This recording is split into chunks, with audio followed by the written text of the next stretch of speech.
Hello everybody, welcome to the Daily Splat. Yes, I'm back. I know 2 videos so far in May, not very good, but I can trust you that they're going to be a lot more regular over the next few weeks. I'm just wondering if saying I can trust you is correct or not. You can trust me in saying that there'll be more of these over the next few weeks, because starting from tomorrow, or at least that's the plan, will be the Premier League review videos. You may remember about, 9 months ago, if that. There were 20 videos previewing the season for each team. Well, now each team will be getting their own seasonal review. I've just given, obviously what with Chelsea being in the Champions League final and things of that nature, I thought it'd be nice just to give it a cooling off period and just give everyone time to reflect on the season that was. It'll be, it's been a couple of weeks now since it all finished, and we'll be getting onto it team by team, starting tomorrow, alphabetically, with Arsenal. So, make sure that you stay tuned for that. Okay, but today, I thought just to get back into the swing of things, I'd talk about the subject of my last video, Max Payne 3, the video game from Rockstar. So, Max Payne, for those of you who aren't aware, is a video game series produced by Rockstar, the makers of such fine games as Grand Theft Auto, Vice City, Grand Theft Auto San Andreas. In terms of other non-GTA titles, they're the people behind Bully, or Canis Canem Edit, as it was known in Australia, because you can't have Bully on it, the weird video game board. They also made Red Dead Redemption, which was a cracking game as well. They generally make really good games. So, Max Payne 3 coming out. It's been, I think it's 8 years, maybe even 9 years since Max Payne 2 was out. And of course, the original Max Payne is a PlayStation classic and a really good game in my opinion.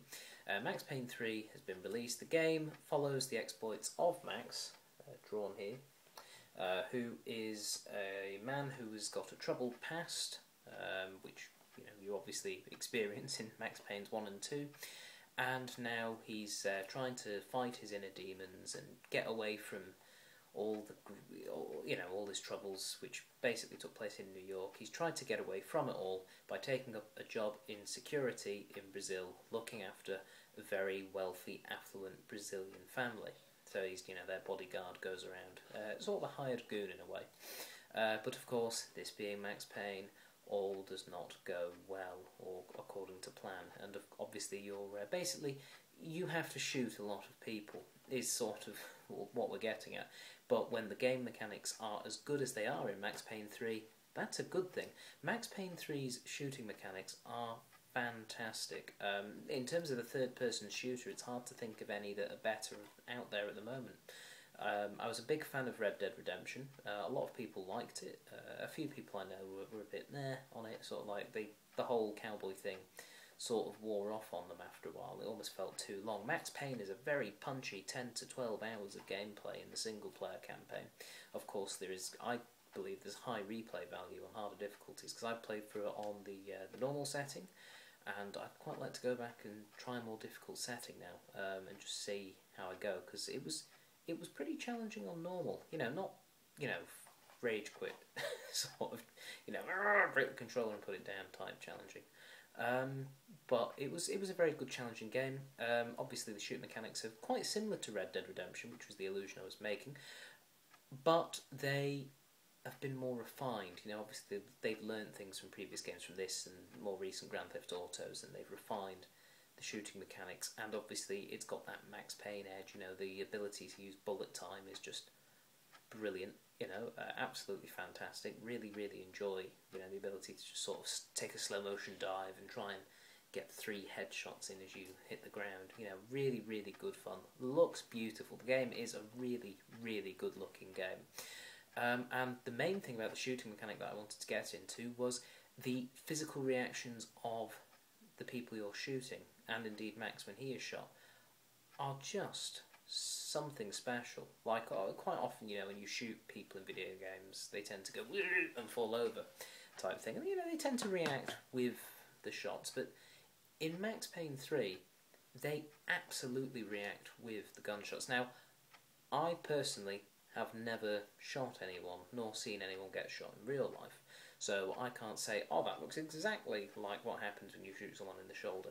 But I think Max Payne 3 sort of represents it gives you a fair idea of what that is. And I don't know what that says about me to say that I really enjoyed that aspect of the game, but I think it made it feel like a more real experience. I think that's why I suppose you can use the word enjoyed. You know, it made the whole experience and the whole threat of you've got these people trying to shoot you, and you know, obviously the very realistic threat of you shooting them and the you know, the consequences of those actions. It sort of made it feel more real in a fun way, if you understand. I mean, obviously, you know, there are certain points in the game where Max Payne, he isn't a happy chappy.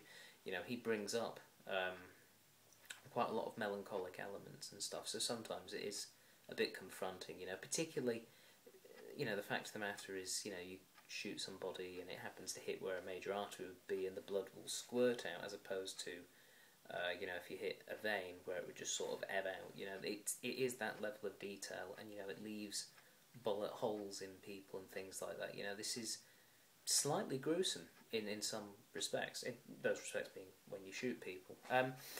The overall tone of the game is very fitting for the Max Payne genre.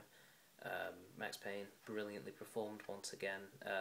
You know, he goes through a lot of torment within a demons, and obviously stuff that's happened to him is affecting him. You know, he is a severe alcoholic in the game. I think a fun party game would be to play Max Payne 3, Drink Along with Max. Every time Max takes a drink, you take a drink, except you'd be trashed a few levels in and unable to keep playing because you'd be too drunk.